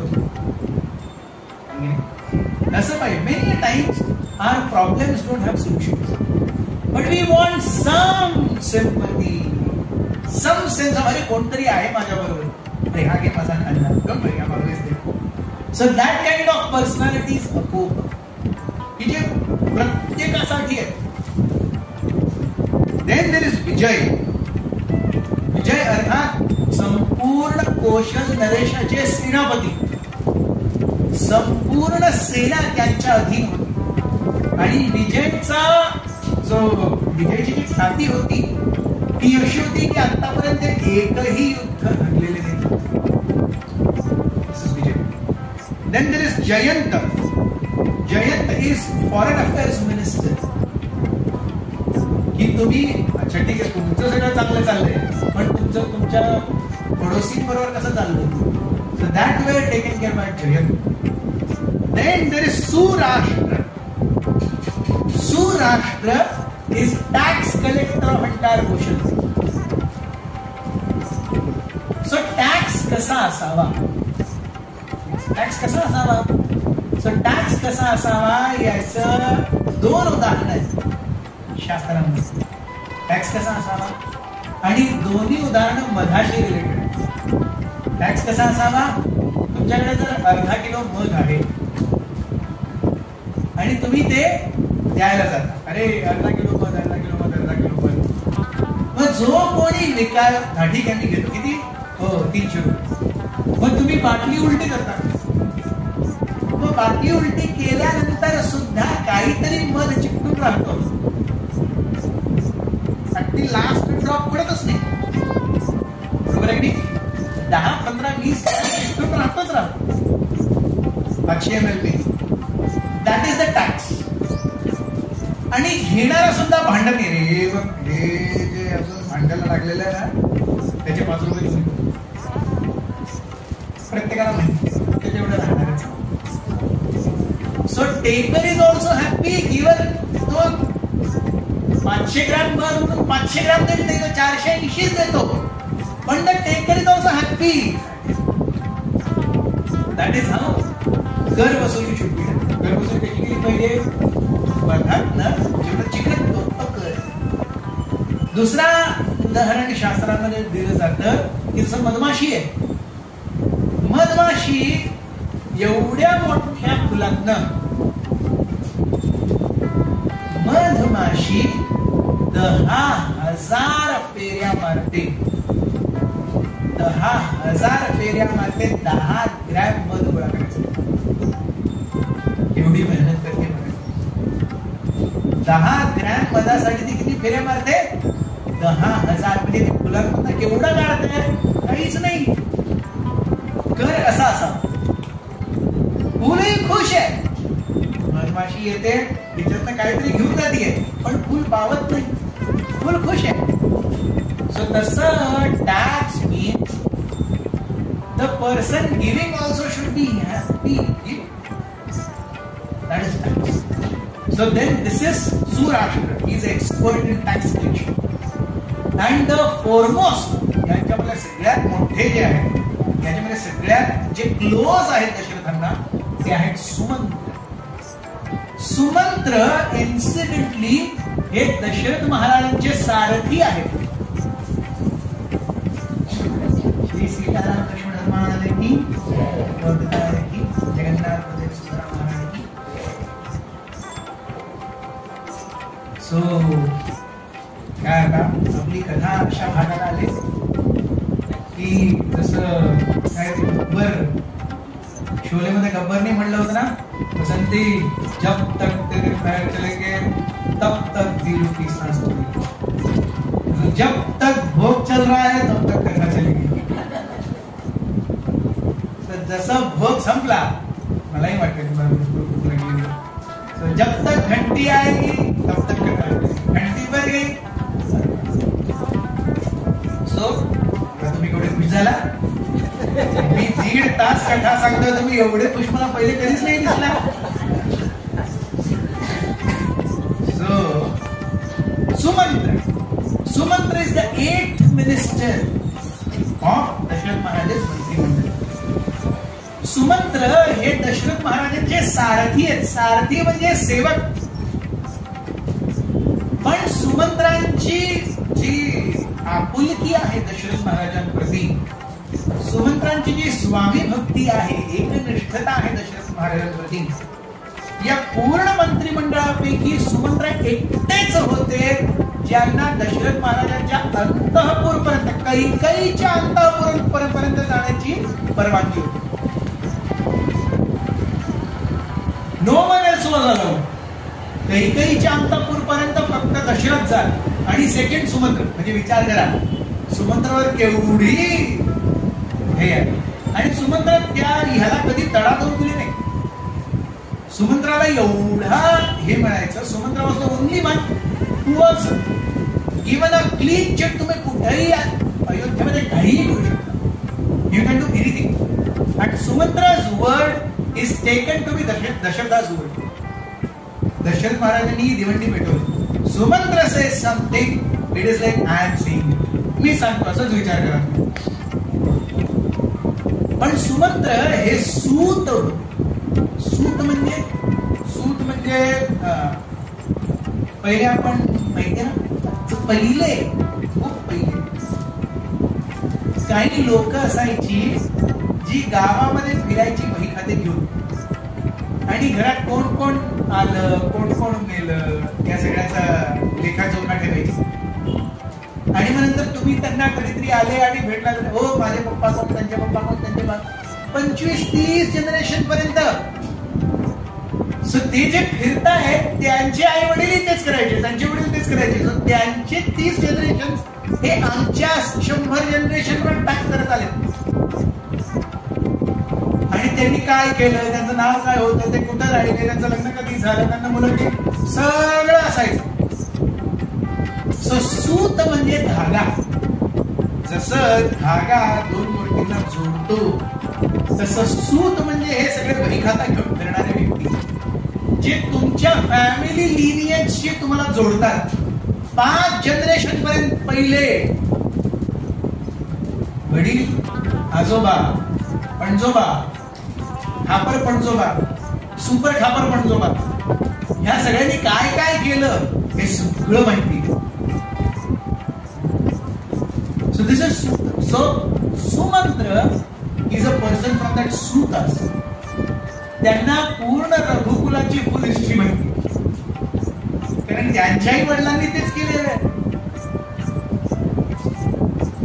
सुमंत्र एवढे क्लोज आहेत दशरथांना की ज्यावेळी अयोध्येमधनं प्रभू रामांचं निष्कासन आहे, दशरथ महाराजांना Sumantra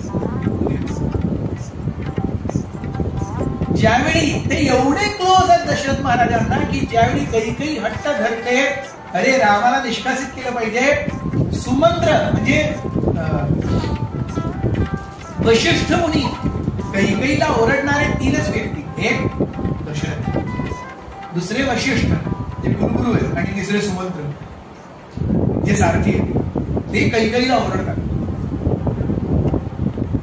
so imagine the level of Sumantra. So अशा अष्टप्रधानांनी, this is the way you see a leader is. दशरथ महाराजांचं मंत्रिमंडळ कसं होतं? All of these ministers were far more better than Dasharath in their own fields. लीडरला सगळं माहिती असलं पाहिजे, खरंच नाहीये, पण whenever leader comes in a meeting to get a meeting done, ज्या मीटिंग रूम मध्ये बाकी जे सगळे लोक आहेत, जे लीडरना सगळे इनपुट देणार आहेत, ते सगळे ज्या लीडर पेक्षा जास्ती हुशार आहेत, that is the perfect meeting. आपण मुलांना सांगतो ना, अरे तुझी मैत्री कोणाबरोबर असली पाहिजे, तुझ्यापेक्षा जास्ती हुशार कोणाबरोबर तुझी मैत्री असली पाहिजे. काही टवाळक्या उन्हाळ लोक फिरतात, त्यांच्याबरोबर तुझं मैत्री, तू टवाळक्यांनी उन्हाळच होणार. तसंच मंत्रिमंडळ कसं असलं पाहिजे? आपल्यापेक्षा जास्ती हुशार व्यक्तींचं आपलं मंत्रिमंडळ किंवा राज्याचं जे थिंक टँक आहे ते असलं पाहिजे. So when we are going for a board meeting, knowing की प्रत्येक जण जो त्या बोर्ड मीटिंग मध्ये बसलेला आहे तो माझ्यापेक्षा जास्ती प्रिपेअर्ड आहे या बोर्ड मीटिंग साठी, that is a perfect board meeting. आजकाल कसं होतं, कोणाला काय माहितीच नसतं. लीडरला जेवढं माहिती असतं तो सगळ्यांकडनं हो म्हणून केलं झाले बोर्ड मीटिंग आहे का. That is not what collective decision is. So Dasharath Maharaj भक्त आहेत, त्यांनी परत बोललो, अरे मला मुलं का नाहीये?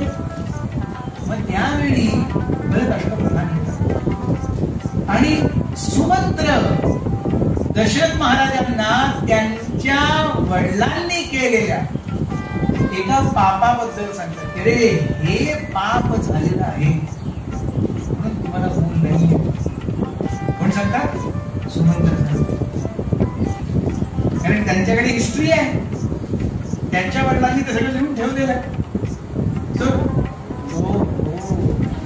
We have a special attending.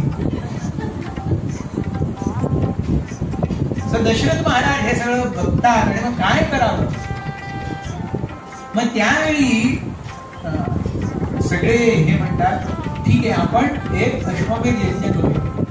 जर एवढं पाप झालेलं आहे माझ्याकडनं किंवा माझ्या आई वडिलांकडनं, अश्वमेध यज्ञाने काय होतं? पापक्षालन होतं. आपण अश्वमेध यज्ञ करूया. ठीक आहे, ठरलं जातं. कोण अश्वमेध यज्ञ करणार हे ज्यावेळी विचारलं जातं त्यावेळी सुमंत्र एक कथा सांगतात. कारण सुमंत्राला सगळं माहिती आहे. Sumantra is a very magical character, त्यांना सगळं माहिती असतं. सुमंत्र टेल्स अ कथा की अरे तुम्ही जर अश्वमेध यज्ञ करणार तर कोणी करा. तर ते सांगतात की बघा तुम्हाला माहितीये तुमची मुलगी आहे शांता, तिला तुम्ही तुमच्या फ्रेंड रोमपाद महाराजांना दिलं. एकदा रोमपाद महाराजांच्या राज्यामध्ये दुष्काळ पडला आणि तोही दुष्काळ भरपूर वर्ष चालला. शेवटी ज्यावेळी दुष्काळ असह्य झाला, रोमपाद महाराज आपल्या मंत्रिमंडळांना विचारतात आणि आपल्या ब्राह्मणांना विचारतात, अरे काय करावं. मग त्यावेळी ते ब्राह्मण राजकुल पुरोहित आणि त्यांनी बोलवलेले ब्राह्मण आहेत ते म्हणतात की इकडून 30 कोस दूर एक घनदाट अरण्य, त्या अरण्यामध्ये एक मुलगा राहतो ज्याचं नाव आहे ऋष्यशृंग. तो एवढा महान तपस्वी आहे, तो नैष्ठिक ब्रह्मचारी आहे. आजपर्यंत नाम वासनेने त्याला स्पर्शच केलेला नाही. आणि रोमपाद महाराज म्हणतात असं कसं काय होऊ शकतं की कुठल्या व्यक्तीला काम वासना स्पर्शच करू शकत नाही. मग हे ब्राह्मण त्या ऋष्यशृंगाची कथा सांगतात रोमपाद महाराजांना आणि असं सांगितलं म्हणून सुमंत्र सांगतात दशरथ महाराजांना. कथेच्या आत कथा, त्याच्या आत आता कथा. आणि ते सांगतात की आता कोण कोणाला सांगताय, कोण कोणाला सांगताय? सुमंत्र दशरथ महाराजांना सांगताय. कोणाची कथा? ऋष्यशृंगाची. येस. आणि ऋष्यशृंगाची कथा कोण कोणाला सांगताय? रोमपाद महाराजांचे ब्राह्मण सेवक हे रोमपाद महाराजांना सांगतात. इकडून 30 कोस दूर एक जंगल आहे. त्या जंगलामध्ये विभांडक नावाचे एक महान ऋषी राहतात. ते भरपूर तपस्या करू लागले. त्या तपस्येने इंद्र विचलित झाले. अरे, या विभांडकाची तपस्या खूप जास्ती शिगेला पोचेल तर माझा कॉम्पिटिटर बनेल तो, आणि मग माझ्याबरोबर युद्ध करायला लागेल. माझा कॉम्पिटिटर. सो त्याची तपस्या भंग करू. न रहेगा बास न बजेगी. सो इंद्र एक सुंदर अप्सरेला विभांडकाकडे पाठवलं. विभांडक त्या अप्सरेकडनं मंत्रमुग्ध होऊन समागम करतात आणि ऍज अ रिझल्ट एक मुलगा उत्पन्न होतो ज्याच्या डोक्यावरती एक काय म्हणतात शिंग असतं, आणि तो ऋषी विभांडकांचा मुलगा म्हणून तो ऋष्य शृंग. ऋषींचा मुलगा पण डोक्यावर एक शिंग आहे म्हणून ऋष्य शृंग. विभांडक आता काम झालं, अप्सरा वापस गेली. विभांडक विचार करतात, रे एवढं मला छळलं इंद्राने आणि त्या अप्सरेने, मी माझ्या मुलाला असं ट्रेन करेन की तिच्या आयुष्यामध्ये कुठली स्त्री त्याच्या आयुष्यामध्ये कुठली स्त्री येणारच नाही. सो विभांडकाने एवढा स्ट्रिक्टली आपल्या मुलाला ऋष्यशृंगाला वाढवलं. He had never seen opposite sex. आता हे आणि त्यामुळे because he has never seen opposite sex there has been no entry of कामुक और कामवासना. सो हे जे ऋषी आहेत हे रोमपाद महाराजांना सांगतात की जर तुम्ही काही असं केलं की जेणेकरून तो ऋष्यशृंग तुमच्या नगरामध्ये प्रवेश करेल, राज्यामध्ये, तर त्याच्या तपस्येमुळे तुमचे सगळे पाप नष्ट होऊन जातील. लगेच काय होईल? पाऊस. कसं करायचं? रोमपाद महाराजांचं मंत्रिमंडळ they call the best of vaishyas from their kingdom. सगळ्यात सुंदर वैश्यांना बोलवलं आणि त्यांना सांगितलं जातं की तुम्ही ऋषीमुनींचा वेश धारण करा आणि जाऊन विभांडकाच्या जवळ आपली पोटी बनवा, विभांडकाच्या आश्रमाच्या जवळ, आणि बघा when can you do friendship with Rishyashring? Entice him and get him here. प्रलोभन देऊन त्याला इकडे बोलवून आणा. कथा इकडे संपूया की कंटिन्यू करूया?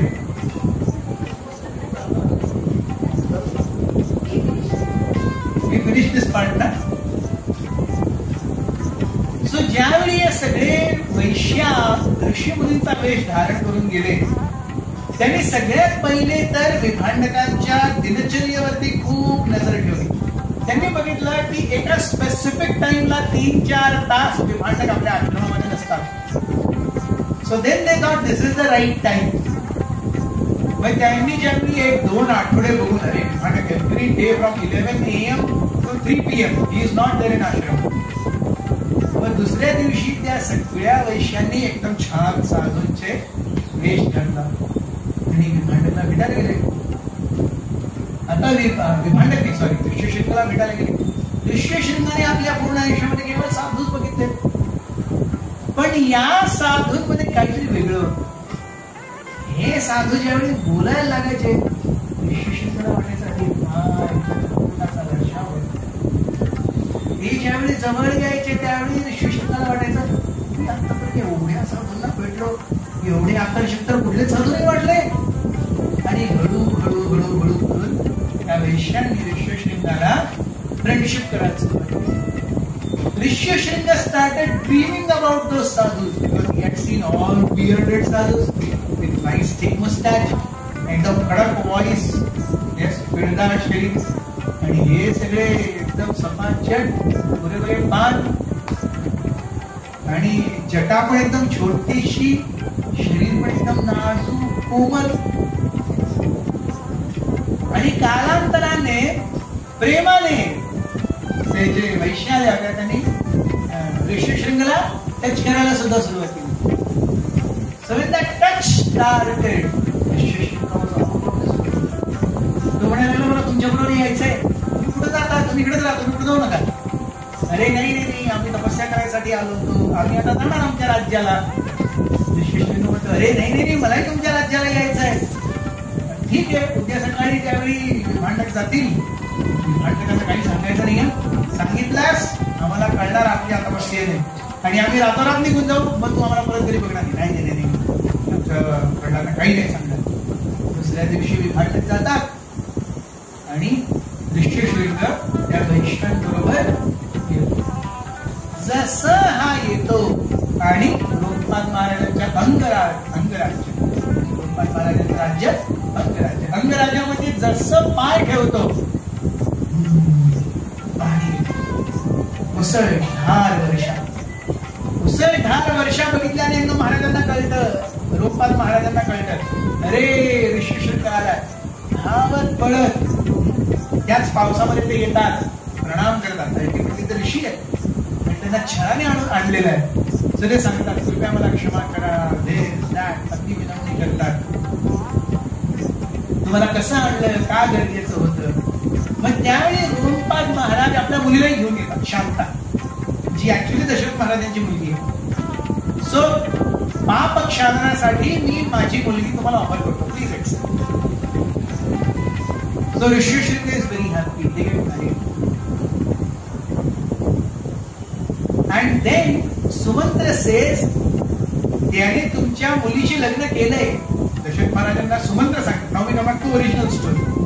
दशरथ महाराजांना सुमंत्र सांगतात हे जे ऋषिशृंग आहेत, तुमच्या मुली शांताचा नवरा तुमचा जावई, इफ ही डज युअर यज्ञ, ही सच तपस्वी, इफ ही डज युअर यज्ञ नक्कीच करेल. आणि दशरथ महाराज इज ओके, आम्ही विल हॅव ऋषिशृंग डूइंग दिस यज्ञ. So we see a very important characteristic. ऋषिशृंगला आयुष्यभर त्याने कधी कुठल्या स्त्रीला बघितलं नव्हतं, पण तरी आतमध्ये मनामध्ये त्या काम वासनेचं बीज होतं आणि ज्यावेळी परिस्थिती अनुकूल झाली तसं ते बीज काय झालं, अंकुरित झालं. So we see just because somebody is externally sadhu doesn't mean somebody is internally sadhu. This is a very interesting concept to understand. What is sadhutva? Sadhutva is not on externals. बाह्य गोष्टीवरती साधुत्व नाही आहे. ज्याने आपले केस काढले, जो भगवान धारण केलेला आहे तो साधू आहे. त्याने रुद्राक्ष धारण केले, ज्याच्या जटा आहेत, भस्म लावलेले किंवा तिलक लावलेले, तो साधू आहे. हृदय कोणाचं केवढं पवित्र आहे तो तेवढा साधू आहे. आणि या साधुत्वावरती लग्न करणं किंवा लग्न न करणं, it has nothing to give and take with साधुत्व. बट ऑफकोर्स ज्यावेळी आपण प्रपंच आणि संसार चालवतो, कंडिशन अशा असतात की साधू बनणं becomes naturally very difficult. It naturally becomes very difficult. पण भगवंतांच्या नजरेत फक्त कोणी लग्न नाही केलं आणि काय सॅफरन किंवा ऑरेंज घातलाय, कोणाच्या तरी जटा आहे आणि कोणीतरी भस्म किंवा तिलक धारण केलाय, रुद्राक्ष आहे म्हणून तो साधू आहे. आणि we see this from the life of Rishyashringa. पण Rishyashringa is going to do a very huge thing for Dasharath Maharaj. आणि ते काय आहे ते आपण बघू आज संध्याकाळी. खूप खूप धन्यवाद.